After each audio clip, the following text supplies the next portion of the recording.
അൽഹംദുലില്ലാഹ് സ്വലാത്തു വസ്സലാമു അലാ അഷ്റഫിൽ മഖ്ലൂഖീൻ വഅലാ ആലിഹി വസ്വഹ്ബിഹി അജ്മഈൻ അമ്മാ ബഅദ്. സുഹൃത്തുക്കളെ, ഞങ്ങൾ നിങ്ങളുടെ മുന്നിൽ ഒരു കൊച്ചു കഥ അവതരിപ്പിക്കാൻ ആഗ്രഹിക്കുന്നു.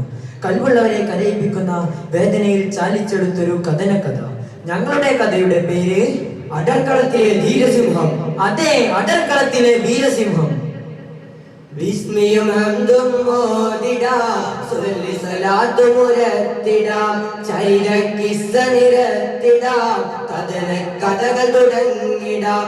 മൈസൂരിൻ തൻ പൂങ്കനി, ഹൈദരലി തൻ തേക്കനി, സുഹൃദസുരമേ അസ്സലാം. വിസ്മയും ഹംദും ഓതിടാം, സ്വല്ലി സ്വലാത്തു മുരത്തിടാം, ചരിതക്കിസ്സ നിരത്തിടാം, കഥകൾ തുടങ്ങിടാം. പ്രവിശാലമായി പരന്നു കിടക്കുന്ന മൈസൂർ പട്ടണമാകെ ശബ്ദമുക്തമാണ്. ഒരു ഭാഗത്ത് വൈക്കച്ചവടം പൊടി പിടിക്കുന്നു, മറുഭാഗത്താകട്ടെ വിവിധ ഇനം ജോലികളിൽ ഏർപ്പെട്ട ആളുകളുടെ വൻ തിരക്കും. ഇതിനെല്ലാം ഇടയിലായി അങ്ങകലായി നിൽക്കുന്ന പാറാവുകാരും. ദേ അങ്ങോട്ട് നോക്കൂ, അവിടെ എന്താ കാണുന്നുണ്ടല്ലോ? മൈസൂർ കൊട്ടാരമാണത്. അവരെന്തോ ആഘോഷത്തിന്റെ പ്രതീതിയാണല്ലോ. അതെ, ഏറെ പുകഴായി ആറ്റൽ തനിയായി ഹൃദയ കുൽസായി വിടുന്നേ, ഏറും അതുപോലെ ഏറ്റം മധുഹാലെ മൈസൂർ എന്നാട്ടിൽ ഉദയം കൊണ്ടേ, ഞെരിയും മത്സരത്തിൽ പുണരും ചാട്ടിയിടും ടിപ്പു സുൽത്താനെ വരവ് കൊണ്ടേ. വന്നല്ലോ വന്നല്ലോ പുണ്യപൂമാൻ വരവായല്ലോ, വന്നല്ലോ വന്നല്ലോ പുണ്യപൂമാൻ വരവായല്ലോ. അതെ, ആഘോഷം മറ്റൊന്നുമല്ല, നമ്മുടെ ഹൈദർ രാജാവിന് പത്നി ഫാത്തിമയിൽ നിന്ന് ഒരു ഓമന പിറന്നിരിക്കുന്നു. ഉറക്കമില്ലാത്ത പ്രവർത്തനങ്ങളുടെ ഫലമാണ് ആ പൊന്നോമന. ഹൈദറാകത്തെ കുഞ്ഞിനെ ടിപ്പു എന്ന് വിളിച്ചു. ടിപ്പു തന്റെ ചെറുപ്രായത്തിൽ തന്നെ ബുദ്ധിവൈവിധ്യത്തിൽ അത്ഭുതങ്ങൾ കാണിച്ചു. മഹാത്ഭുതങ്ങൾ. അത്ഭുതങ്ങൾ എന്ന് വെച്ചാൽ മഹാത്ഭുതങ്ങൾ. യുദ്ധമുറകളും വിദ്യാഭ്യാസവും മാനസികവും എല്ലാം പഠിച്ചു തീർത്ത ടിപ്പു കുതിരപ്പാണ്ഡ്യങ്ങളിൽ മികവ് കാണിച്ചു. അങ്ങനെ പള്ളിക്കൂടത്തിൽ പഠനം തുടരുന്നതിലാണ് ആ വാർത്ത ടിപ്പുവിന്റെ ചെവിയിലെത്തുന്നത്. അതേ, കയ്യിൽ കിതാബും പിടിച്ചിട്ടിപ്പോ പള്ളിക്കൂടമരികെ, കയ്യിൽ കിതാബും പിടിച്ചിട്ടിപ്പോ പള്ളിക്കൂടമരികെ, അറിയുന്നോ വിധ ഹൈദരലി എന്ന പടനഴിച്ചിട്ട് പിടിച്ചെടുക്കാൻ കോട്ടകുത്തളങ്ങൾ ഉടനടി അടിപ്പിടിക്കൊണ്ട് പടവളരണ അടരണം പരിചരിച്ചു നിന്നുള്ള തിരുവേട്ടിപ്പോ ഹൈദരലി പുത്ര തങ്ക തിങ്കള സുഹൃത തന്തിരം സഗുണരവീര വിജയമകേര. അതെ, ഹൈദറിനെതിരെ ബ്രിട്ടൻ പടയൊരുക്കം നടത്തിയിരിക്കുന്നു. ഇത് കേട്ടത് തുറന്ന പുസ്തകം അടച്ചു വെച്ചുകൊണ്ട് ടിപ്പു പിതാവിന്റെ സന്നിധിയിലേക്ക്. ഉപ്പ, അങ്ങ് പോർക്കളത്തിലിരിക്കെ ഞാൻ ഈ കൊട്ടാരത്തിൽ നിന്ന് സുഖിക്കുകയോ?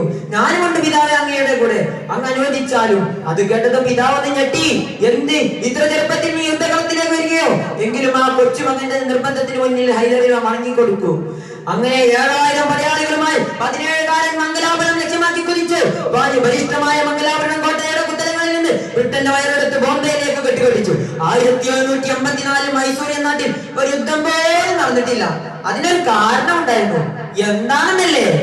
പുന്നാര പൂമോന പൂമണവാളന് കാലോട്ട് പൂമതിയ സുൽത്താന ബിരിക്കുള്ളൊരു പൂമുത്ത്, മണവാളൻ സുൽത്താന ടിപ്പു പന്തലിലെത്തുന്നേ, പുതുനാരി സുൽത്താന സയ്യിദ ബീവിയും അണയുന്നേ.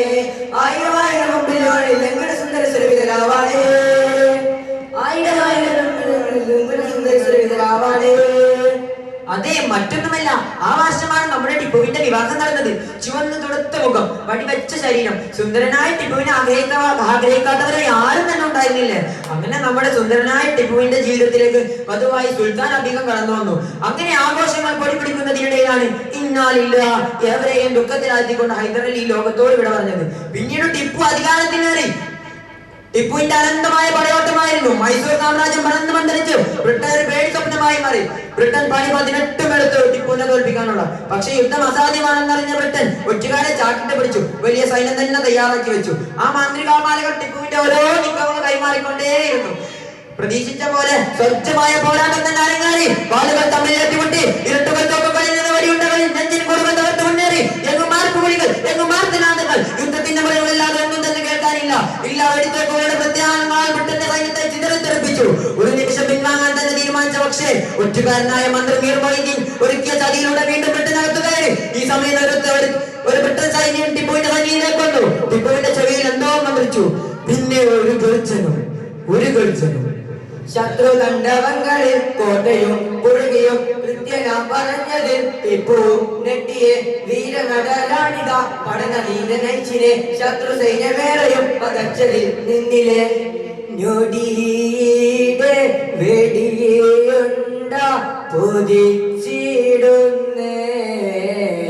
ശത്രുതന്തർ മുഖങ്ങളിൽ തിരി വിടരുന്നേ മൈസൂരിൽ പ്രണാമ്പൂവിൽ ഷഹീദാവുന്നേ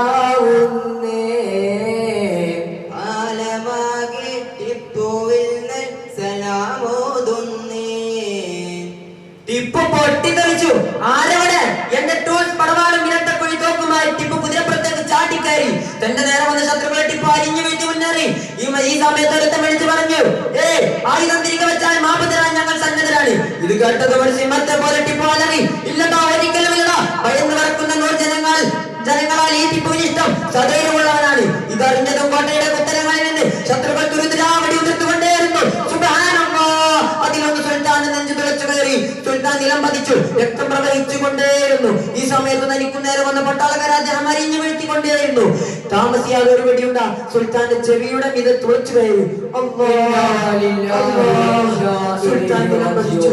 മെല്ലെ മെല്ലെ ഇരു കണ്ണുകളും അടഞ്ഞു. എന്നേക്കുമായി ഈ ലോകത്തോട് വിട പറഞ്ഞ യാത്രയായി.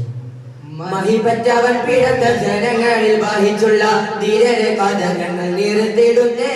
സരളമായി വിതരിച്ച ചരിത്രങ്ങളേറെയും സദാ തേടുന്നേ. മഹിപറ്റവൻ പിഴത്ത ജനങ്ങളിൽ വഹിച്ചുള്ള ധീരരെ കഥ ഞങ്ങൾ നിർത്തിയിടുന്നേ. സരളമായി വിതരിച്ച ചരിത്രങ്ങളേറെയും സദാ ഒരുമിച്ചിടാൻ ഞങ്ങൾ തേടുന്നേ. അല്ലാഹു ആ മഹാനുഭാവന്റെ കൂടെ നാം ഏവരെയും അവന്റെ ജന്നാത്തുൽ ഫിർദൗസിൽ ഏൽപ്പിച്ചു പോകാൻ മാറാകട്ടെ. ആമീൻ. വആഖിറു ദഅവാനാ അനിൽ ഹംദുലില്ലാഹി റബ്ബിൽ ആലമീൻ. അസ്സലാമു അലൈക്കും.